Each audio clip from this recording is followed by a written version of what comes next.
आज ना मैं आपको एक एम्प्लॉय की सच्चाई बताता हूँ कि भाई जिसके पास सरकारी नौकरी होती है उसकी सच्चाई क्या होती है। सरकारी नौकरी वाले बंदे के पास जब सैलरी आती है ना, तो जिस दिन सैलरी आती है 1 तारीख से लेकर 10 तारीख तक उसकी जेब होती है गर्म।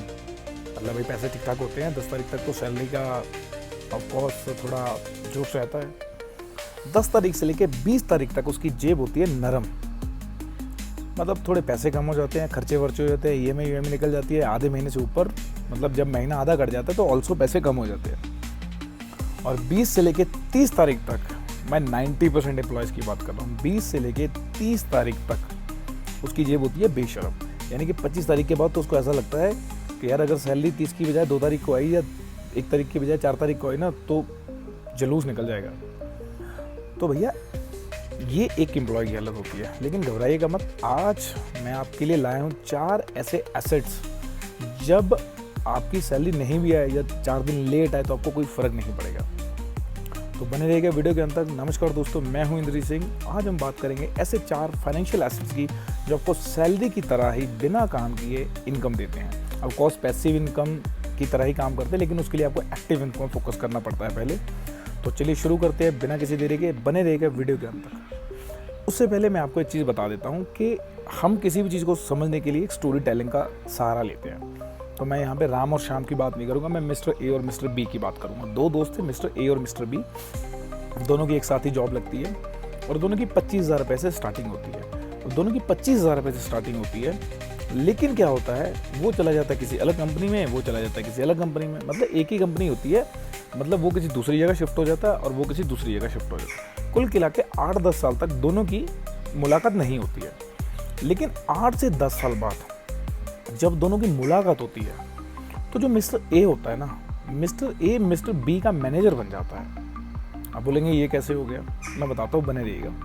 अब मिस्टर ए मिस्टर बी का मैनेजर बनके उसकी कंपनी में जाता है, मतलब दूसरी साइड पे जाता है या प्रमोशन हो जाता है। अब सिंपल सी कहानी है कि भाई दोस्त अगर फेल हो जाए तो दुख होता है। 3 इडियट का डायलॉग सुना होगा, दोस्त अगर फेल हो जाए तो दुख होता है, लेकिन दोस्त अगर फर्स्ट आ जाए तो बहुत ज़्यादा दुख होता है। अब सिंपल है, उसको दुख तो थोड़ा था ही, लेकिन चलो खैर काम धंधा शुरू हुआ, कुछ दिन बीते। अब एक दिन बैठे, अब दोनों ने बातचीत ही, बोला यार तूने ये कैसे किया, है ना। अब वो बोलता है ऐसे ऐसे करके मैंने भाई कुछ अपने फाइनेंशियल एसेट्स बनाए। बोला एसेट ये क्या होती है। तो मिस्टर बी पूछता है कि भाई एसेट क्या होते हैं। अब मिस्टर बी को एसेट भी नहीं पता होते। तो मिस्टर ए उसको फिर बहुत डिटेल में बताता है। वो बताता है कि भाई हमने एक साथ ही जॉब शुरू की और एक साथ जॉब शुरू करने के बाद कुछ टाइम के बाद क्या किया, मुझे पता था कि भाई मेरे पास पैसे बहुत ज़्यादा तो है नहीं, लेकिन सैलरी के सहारे तो नहीं जी सकते। तो उसने क्या किया, 5 दोस्तों को मिला के एक घोस्ट रेंटिंग शुरू की। घोस्ट रेंटिंग का मतलब होता है कि मतलब 4-5 दोस्त मिलते हैं, एक प्रॉपर्टी लेते हैं, फिर उसके ऊपर आप फ्लैट बनाते हैं और उसके बाद क्या हो जाता है, जितना भी इनकम आता है, रेंटल इनकम आती है, आपस में बांट लेते हैं। तो मिस्टर ए ने मिस्टर बी को बताया भाई मैंने क्या किया, 5 दोस्तों ने मिलकर एक प्रॉपर्टी ली 50 लाख रुपए की और फिर उसके ऊपर लोन लेके 4-5 फ्लोर बना दिए। तो इस तरीके से महीने का 15,000 रुपये हमें वहाँ से रेंट आ जाता है। तो अब लगभग 8-9 साल हो गए हैं। तो मेरा कब का जो 10 लाख रुपए का लोन मैंने लेके दिया था, है ना, 10 लाख रुपए का लोन मिस्टर ए ने लेके वो जो प्रॉपर्टी के लिए दिया था, अब वो फ्री हो गया। अब हर महीने उसको जो पैसा आ रहा है उसके लिए एक एक्स्ट्रा सोर्स ऑफ इनकम बन गया है, यानी कि एसेट बन गया है। और 10 साल बाद उस प्रॉपर्टी की वैल्यू भी जो उन्होंने 50 लाख में ली थी, अब वो 1 करोड़ रुपए हो गई है। तो ये उसने बताया कि भाई पहला उसका इनकम सोर्स हो गया। दूसरा उसने बताया कि भाई अब थोड़ा बहुत गोल्ड में इन्वेस्ट किया मैंने। अब बोला गोल्ड में कहाँ इन्वेस्ट किया। अब देखिए क्या होता है ना कि जो मिडिल क्लास बंदा होता है वो गोल्ड में इन्वेस्ट कहाँ करता है। गोल्ड में इन्वेस्ट वो क्या करेगा, कुछ घर के लिए ज्वेलरी ले लेगा, अब फिर उसका टाका टूटेगा या है ना, over the period of time उसके अंदर कुछ ना कुछ चेंजमेंट्स होंगे। तो इस तरीके से जब ये सारी चीज़ें होंगी तो मतलब उसका प्राइस कहीं ना कहीं डिप कर जाता है। तो मिस्टर ए ने क्या किया था, अपने लिए एक 5 लाख रुपए की घड़ी ली थी। ऑफ कोर्स उनको घड़ी तो शौक था, लेकिन अब वो घड़ी गोल्ड की है, अब गोल्ड की वैल्यू तो बड़ी है। अब 5 लाख की घड़ी जो उसने ली थी अब वो 8-9 लाख रुपए की होगी। तो भैया बहुत सारे लोगों को ये लगता है ना कि अमीर शो ऑफ करते हैं या रोलेक्स पहनते हैं या 50 लाख की घड़ियाँ पहनते हैं या डायमंड वाली। भैया वो गाड़ियाँ लिमिटेड एडिशन होती हैं और लिमिटेड एडिशन होने के कारण वैल्यू होती है ना वो डिप नहीं करती है, बढ़ती चली जाती है। आपने भी देखा कि 80 करोड़ की घड़ी अनंत अंबानी पहनता है, जो मुकेश अंबानी का बेटा है। तो भैया वो लिमिटेड एडिशन है। तीसरी बात, तीसरा एसेट मिस्टर ए ने बताया मिस्टर बी को, भैया हमारे पड़ोस में ना एक पड़ोसी थे उनके, तो वो अक्सर बोलते रहते थे यार कुछ काम धंधा दे दो, कुछ काम धंधा दे दो। तो उन्होंने क्या किया, एक 1.5-2 लाख रुपए का ऑटो लेके उसको रेंट पे दे दिया और उसको बता दिया भैया आपको रोज़ का 1000 रुपये मुझे देना है। अब रोज़ की 1000 रुपये की इनकम वहाँ से चालू हो गई है, ठीक है। अब जब ये हुआ तो उसका 6 महीने वो ऑटो फ्री हो गया। और जब मिस्टर ए ने देखा कि यार ये चीज़ तो काम कर रही है, उसने क्या किया 4 ऑटो और ऐसे काम पे लगा दिए। अब 4 ऑटो काम पे लगा दिए तो आप सोच के देखिए महीने की कितनी हो गई है, 60,000, महीने का 1.25 लाख रुपया वहाँ से इनकम आने लगी है उसको, महीने का 1.25 लाख रुपया।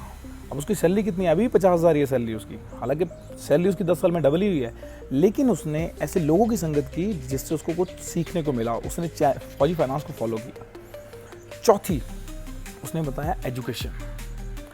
हालांकि मेरा अभी तक कोई यूट्यूब पे पेड कोर्सेज कुछ भी नहीं है, ना मैंने बनाया है अभी तक, है ना। हम बनाएंगे, पेड नहीं बनाएंगे, एक सीरीज़ बनाएंगे, कोर्स बनाएंगे, है ना, लेकिन वो यूट्यूब पे लाइव नहीं होगा। मतलब जो रजिस्टर करेगा फॉर्म को उसी को वो चीज़ मिलेगी, रहेगा वो फ्री ऑफ कॉस्ट।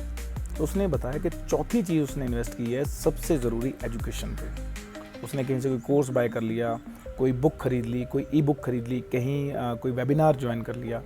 इस तरीके से उसने 4 ऐसे सोर्स ऑफ इनकम बनाए, 4 ऐसे लाइव एसेट बनाए जो ज़िंदगी भर के लिए उसको इनकम देते रहेंगे। और अब उसको सैलरी नहीं भी आती तो कोई दिक्कत नहीं होती है। आप सोच के देखिए, अगर 25 तारीख को अगर आप किसी कॉर्पोरेट सेक्टर में है या किसी प्राइवेट सेक्टर में है, भले आपकी नौकरी परमानेंट है, लेकिन गवर्नमेंट आपको मेडिकल का बिल नहीं देती है, आपकी मेडिकल फैसिलिटीज़ कवर नहीं होती है ना। बहुत सारी ऐसी जॉब्स है जिनमें मेडिकल नहीं होता है या आपकी फैमिली का मेडिकल कवर नहीं होता है। सोच के देखिए कि अगर आपको 25 तारीख को 25,000 की जरूरत पड़ेगी और 25,000 ही आपकी सैलरी है, और उस टाइम पे आपकी जेब तो बेशर्म है भाई, उस टाइम पे पैसे नहीं है आपके साथ, पैसे नहीं है आपके पास, तो क्या हाल होगा।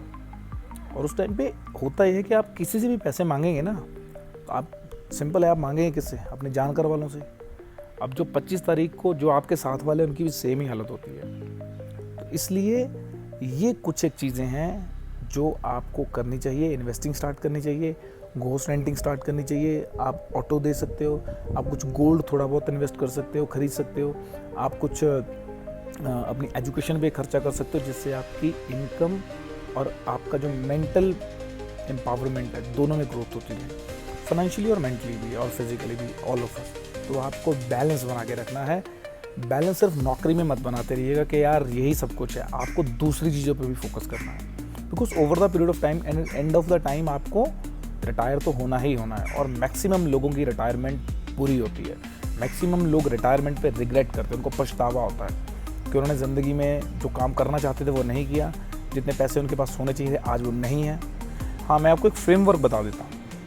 अगर मैं कोरा पे भी हूँ, कोरा पे लोग पूछते हैं कि भाई रिटायरमेंट के लिए कितने पैसे चाहिए।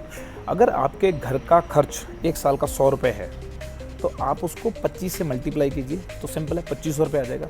अगर आपके घर का साल का खर्च 1 लाख रुपया है, तो आपके पास 25 लाख रुपये होने चाहिए। जिस दिन आपके घर के 1 साल के खर्च का आपके पास 25x हो जाता है, यानी कि 25 गुना हो जाता है, आप रिटायर हो सकते हैं। उसके बाद उस पैसे को आप SWP में डालिए और रेगुलरली आपको आपके घर का खर्च आता रहेगा, आपको टेंशन नहीं होगी और आप एक टेंशन फ्री रिटायरमेंट और ज़िंदगी जी सकते हैं। So I will try my best कि मैं आपको एक स्टोरी के थ्रू ये चीज़ समझा पाया, बता पाया कि किस तरीके से 4 एसेट या 4 हैक्स वो हैं जिनसे आप बिना सैलरी के भी सर्वाइव कर सकते हैं। सैलरी ना आए, 2 महीने आए ना आए, या फिर 2 दिन लेट आए, आपको कोई फ़र्क नहीं पड़ेगा। अगर आपको ये वीडियो पसंद आया तो लाइक, शेयर और सब्सक्राइब ज़रूर कीजिएगा और अपने एक दोस्त के साथ शेयर कीजिएगा अगर आप मिस्टर ए हैं तो। बाकी मिलते हैं नेक्स्ट वीडियो में, आज तक के लिए इतना ही। Bye bye, see you.